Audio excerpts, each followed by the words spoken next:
gacaliso maxaa yeelay eray aan kugu faahfaahiyo jacaylka aan kuu qabo maxaa yeelay waxaad tahay qof aad khatar waan oo wax fahmayso maalin walba waxaan la kulmaa dad badan imana fahmaan balse adigu waxaad tahay qofka keliya ee i fahmaayo mana jeclayn wax aniga i quseeyo inay dad ila wadaagaan laakiin adiga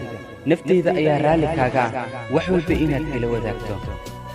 gacaliso jacaylka aan kuu qabo ma aha wax la dhalisan karo ama dheel noqon karo murugada iyo walbahaarka ee haysto waxaa iiga daran mar kastoo aan indhaha aan isku qabanayo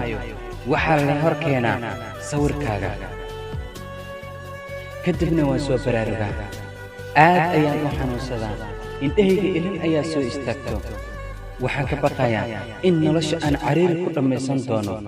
maxaa yeelay qof aan adiga ahayn iima muuqdo waxaan magacaaga ku qoray cirka dabeel ayaa iga qaaday kadibna dhulka baxaadka ayaa iga qaaday balse qalbigayga ayaa si naxariis leh ugu qoray weligiisna wuu ku qornaan doonaa mana laga yaabo in uu ka baxo macaanto aniga daciif ma yihi waayo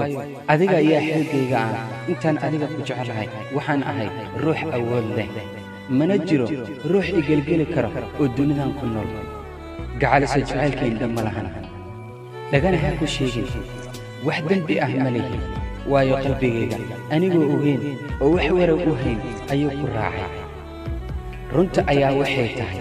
ilaahay ka sokow adiga ayay ku xiran tahay noloshayda fadlan ha igu daawan caanshaqaan aan adiga kuu qabo waxaad igu abuurtay dareen aanan weligay hore u arag mar walba xaggaaga ayaan ahay habeen iyo maalin waxaan ka fikiraa misena aan isweydiiyaa inaan ku heli doono iyo in kale qalbigaygu wuxuu aad ula qashuucsan yahay jacaylka aan adiga kuu qabo indhahayga waxay aad ula yaaban yihiin oo mar kasta u sawiran waa muuqaalkaaga dhagahaygana cod kasta ee maqlaan waxay moodaan kaaga weligay waan ku jeclaan doonaa jacaylkaaga dartii waxaan u huray naftayda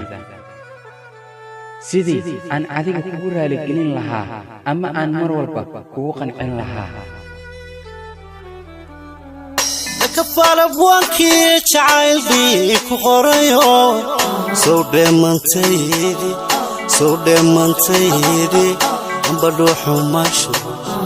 dhuuxaygaumashu kafalabwankii jacaylkii ku qorayo soo dheemantaydi amba dhuuxumashu